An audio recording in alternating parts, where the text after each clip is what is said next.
Thank you, Adam, and thank you to IISS for the invitation. It's also wonderful to be back in Stockholm, where I landed 30 years ago as Mexico's ambassador to this country, lovely country. I thought I would talk a little bit about geoeconomics as a driver of strategic change in the region of Latin America and the hemisphere more broadly, because I think it's one of the best examples of how, in effect, geoeconomics has changed considerably the efforts not only of political integration, but also of economic integration in the region. And I think Mexico in particular, but I'll come to that a little bit later. Century-old efforts to integrate Latin America and the region politically as well as economically were mostly ephemeral and were mostly failures over the periods of history since Simón Bolívar began with his idea of a unified Latin America. And recent trends are focusing much more on sub-regional, multi- and plurilateral economic cooperation agreements as a main thrust of the region's country's interests. I think that whereas it used to be organizations like the OAS or limited trade agreements like ALALC or Mercosur, we now see other types of strategic alliances emerging which transcend traditional geopolitical interests to privilege economic ones. And I think that there are a lot of examples that we can look at, starting perhaps with Mercosur, Brazil's effort to integrate its southern region, NAFTA, where Mexico, the US, and Canada began to look for free trade among themselves and harmonization of regulatory regimes. And at that time, both in the case of Mercosur and the case of NAFTA, many of the strategic sectors which could have been included were excluded because it was felt that they were still strategic interests of each of the countries involved, and that therefore they were not susceptible to being included in the integration efforts. And I think that situation has changed considerably today. Mercosur was an effort for a common market, a common external tariff, very different strategy to NAFTA, which was simply a free trade agreement.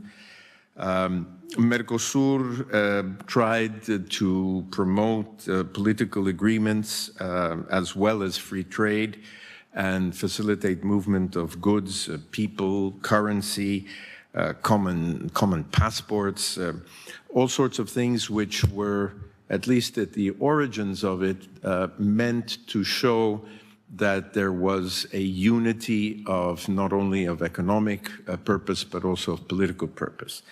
I think as we look at it today, and perhaps even the Brazilians would be the first ones to say that Mercosur has been a dismal failure in terms of that objective. Recent politicians in Brazil have already begun to talk about dismantling Mercosur, allowing Brazil to take on bilateral agreements with other countries rather than to continue to try to build on this integration effort. Disputes among the members, Brazil, Argentina, Paraguay was excluded, then it's back in, then Venezuela came in.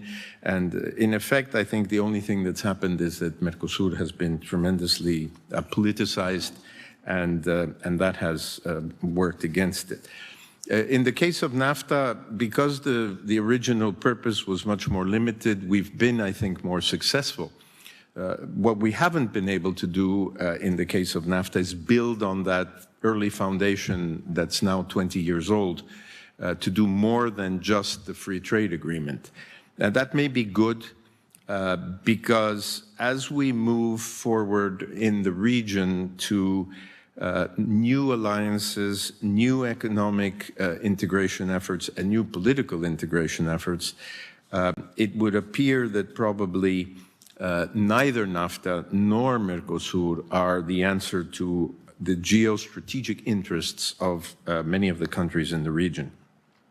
I won't even go into the OAS and its irrelevance today.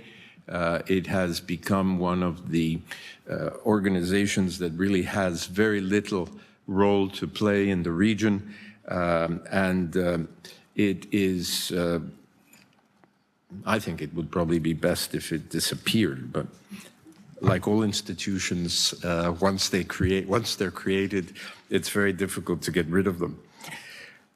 What are the new developments which are driving this, this strategic change in the region? Well, the first one, of course, is that there is now a very clear division, and the IISS Strategic Review covers this, a very clear division between the East and the West, that is the Atlantic and the Pacific sides of Latin America.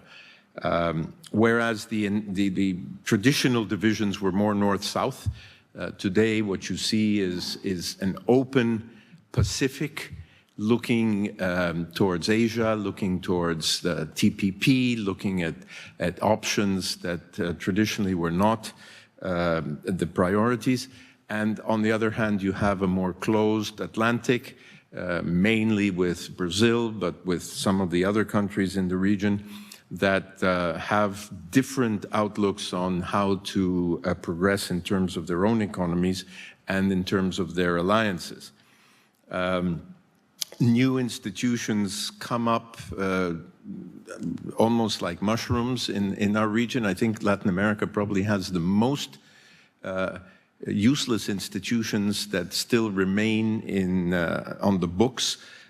Old institutions like ALALC and others, new institutions like CELAC, which is the Economic Community of Latin America and the Caribbean, a recent initiative to try to bring together again economically the entire region, with the exception of the US and Canada, which are pointedly excluded.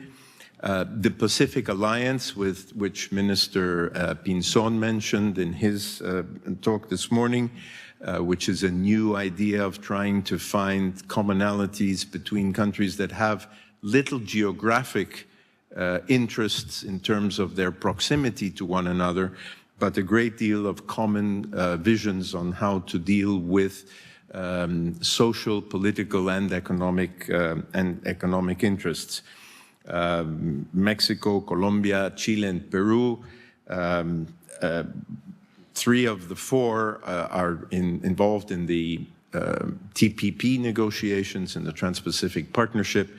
We're hoping very much that APEC will remove the moratorium on new membership, and that Colombia can come in and become a member of also of TPP and a part of the negotiation, so that all four of us, and Costa Rica, which will be the next part of the Pacific Alliance, can look at this new economic way of allying themselves in a more complete way.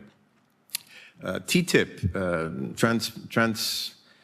Transatlantic Trade and Investment Partnership, is something which is even more recent, involves the US and the EU initially. Both Canada and Mexico have put their names down as potential participants in the negotiation, mainly because of our free trade agreement with the United States and the fact that any trade negotiations that the United States engages in affect both Canada and Mexico. And then there are different things that are happening in the region, which I think are also very important to mention. Sanjay mentioned one of them, and that's the changes in energy, in the energy equation. We had excluded energy from the NAFTA negotiations, Mexico did, under the premise that this was an issue that did not lend itself to any harmonization or any integration effort with the United States. Canada did not exclude it, and they have a bilateral arrangement with the United States. But what has happened in these last years in terms of North American energy has been a game changer for, in any case, for Mexico. Mexico is a producer of energy, but has kept its energy sector closed for as long as the expropriation of the oil industry in the late 1930s took place. And it's only these last weeks that the geostrategic economic realities of what's going on in the North American energy sector have moved the government, and in general, I think it's pretty much supported by many, to open up the energy sector to private sector investment, both foreign and domestic.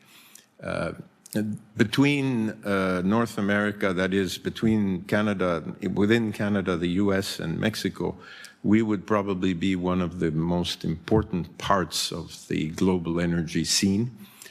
What with the shale gas and oil activities in the US and Canada, Mexico probably having the 4th or 5th largest reserves of shale oil and gas, plus deep water reserves that have been unexploited in the Gulf of Mexico, would convert, if those were all came to fruition, would convert North America into a major player in the energy, in the global energy scenario.